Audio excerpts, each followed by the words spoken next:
Will passed away February 6th of 2009. And even though it wasn't that many months, we really made it a lifetime. We made it like it was our home. We'd microwave our dinner and we'd have dinner as a family of 5. The walls were decorated in the hospital room. Everybody came to visit us. Our boys got to play with their brother. I think they'll see pictures and something will stick in their mind that they got to enjoy their brother. I hold him. Oh, that's nice that you're holding his hand. When we knew we were going to stop treatment for Will, and it was like any rule that we had previously seen just disappeared. It was, they gave us a room that is normally for 2 people and made it 1. They pushed 2 beds together. They let our friends and family come all hours of the day. When you talk about not having any regrets, we walked out of there feeling like we took every advantage of every minute of that little boy's life during that last week to just know that we made the right decisions. We did things in the best interest of Will whenever we could. We weren't selfish, and we fought, and Will fought, and when it was time to let go, we let go. And it really summarizes the Journeys program.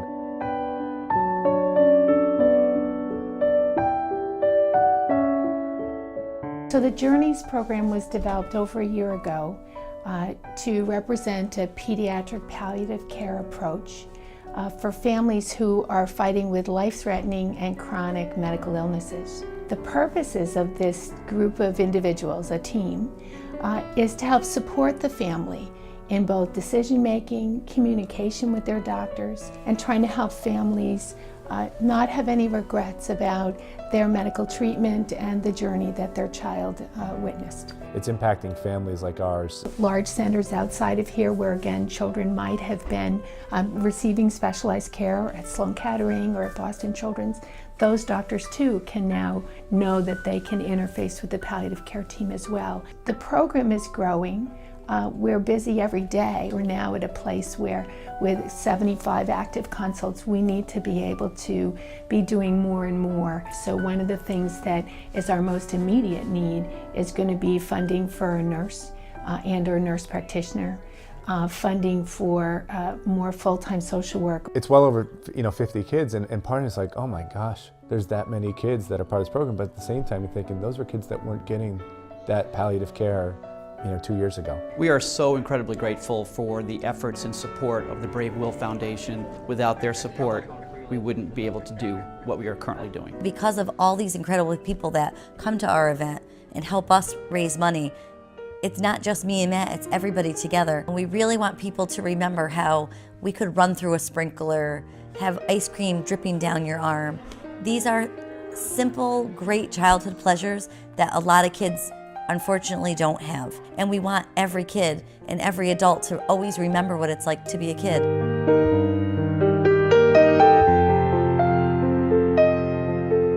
We've been working with the hospital closely with the construction going on to say, when space presents itself, we would really like to see an inpatient pediatric hospice suite, something that would allow any family that decides to spend their final days at the hospital with their child to have a place that's peaceful. We picture it to be almost 2 rooms divided with maybe a door in the middle, and that would be one side is the bed, all the medical equipment behind cabinets. On the other side, we want it to be a table, a little kitchenette area. As a foundation, we want to be able to send food to those families that are there, provide bedding for them in case there's a special blanket that they want to then keep afterwards. We walked out of there that last week not having regrets, and a lot of it was because of that space. And we just feel if you gave everyone that opportunity, they're going to feel better about a really sad situation. Strange that sounds, they will. It stands for Steer Onward and Remember. Tammy and I were relaying how difficult that anniversary day is, and you just don't know what to do with yourself. So what if we gave families an opportunity to do something on the first anniversary of a child's passing, where they could do something to help them cope with the day, to remember their child? We have several people on the board that will help plan with the family. We'll just sort of start asking about their child, what was important to the child and the family.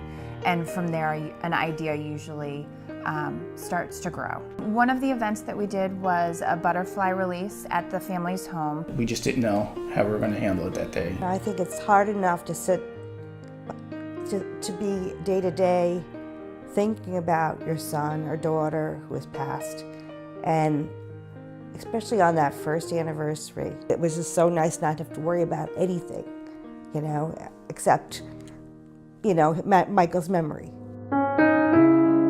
Mike was diagnosed with ALL when he was 13 years old. He had 3.5 years of chemo. He was good for 5 months, and we found out that his leukemia had come back. I mean, he had his goals set out. He wanted to go to his prom. He wanted to graduate. Right. But he made it to his prom.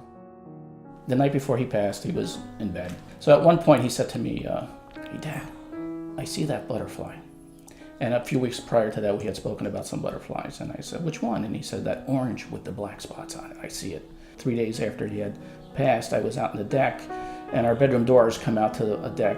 And I had looked over, and there was that butterfly on his door.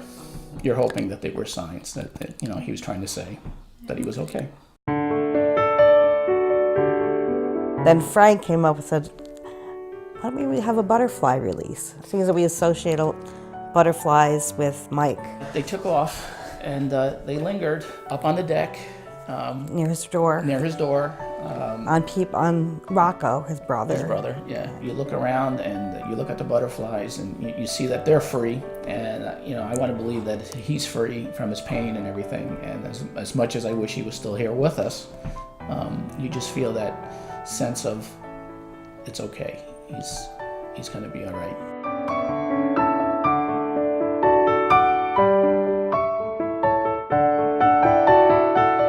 I can remember Michael's mom saying that she was dreading the day and she didn't know what to expect, but that she couldn't have hoped for anything more than having everybody there and just feeling everybody's love. It's just one way that we can make that day more comfortable and provide support.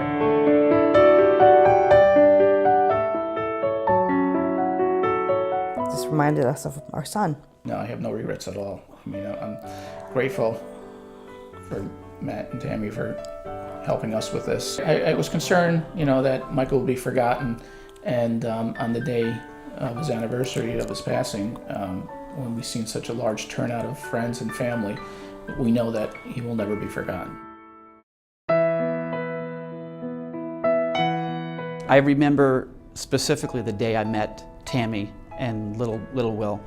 And I remember walking into the hospital room and walking into somewhere that I knew was a special, special place. I've seen the great stuff that the foundation has done over the past couple of years, golf tournaments and wine tasting events and ice cream social here in the Children's Hospital. Seeing board members roll up their sleeves, put on these little ice cream rubber gloves and these hats, and serving ice cream and making sundaes for kids that, you know, just escape being a patient for a couple of hours. It's a special group. What they have done is really, really a miracle.